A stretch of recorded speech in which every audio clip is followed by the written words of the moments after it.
Saludos, virtuosa. Aquí hoy compartiremos la matutina titulada ¿Esclava de un esclavo?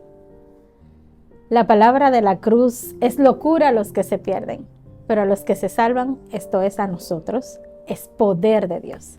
1 Corintios 1:18. Mónica Díaz cuenta: a veces me comparo a mí misma con personajes de la Biblia. Me sorprende lo diferente que somos y el daño que la cultura en la que me crié ha causado sobre mi manera de pensar. Por ejemplo, cuando me convertí, tardé mucho tiempo en decirle a mis amigos y conocidos que me había cambiado de religión.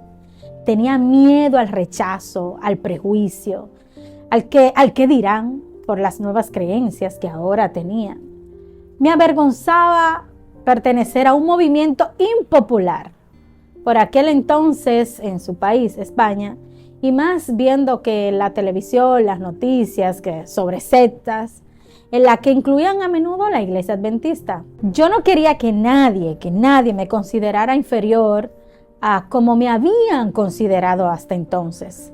Y estaba convencida de que así lo harían si lo descubrían. Guardé celosamente mi nueva confesión de fe, mi nueva religión, para no ser considerada de segunda categoría. Y de pronto me topo en la Biblia con el apóstol Pablo, gritando a viento y marea que era siervo de Cristo Jesús. Si estaba mal visto en la España de hace 30 años ser adventista, mucho peor estaba visto en la Roma del siglo I. Ser esclavo de un esclavo. Terrible. ¿Y por qué? Digo de un esclavo. ¿Por qué lo digo? Porque en la práctica penal romana de aquella época, la crucifixión estaba reservada exclusivamente para los esclavos. De ahí que Séneca la llamara supplicium servilis, el suplicio de los esclavos.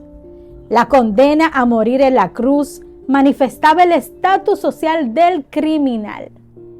Quien escuchaba a Pablo decir yo y la gente que como yo es cristiana, somos esclavos de un crucificado llamado Jesús, lo que entendía era somos esclavos de un esclavo. Pablo, que escribió estas palabras tan fuertes, se encontraba en el polo opuesto de pensamiento en el que me encontraba yo cuando me convertí. Ella cuenta, él podía haberse presentado como Pablo, el ciudadano romano, el gran intelectual, pero prefirió hacerlo como el esclavo de un esclavo. No le importó suicidarse socialmente, ser tachado de ciudadano de segunda, y con esa actitud nos inspira valor. ¿Te importan los prejuicios sociales contra la religión? ¿Evitas decir que sigues a Cristo? ¿Intentas evadir el tema cuando estás con gente que no cree como tú? Sé imitadora de Pablo, así como él lo era de Cristo.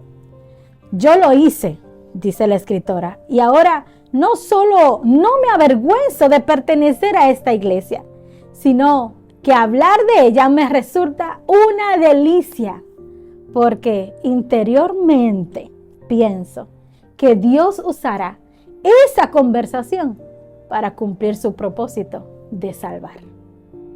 Que el Señor te bendiga, virtuosa.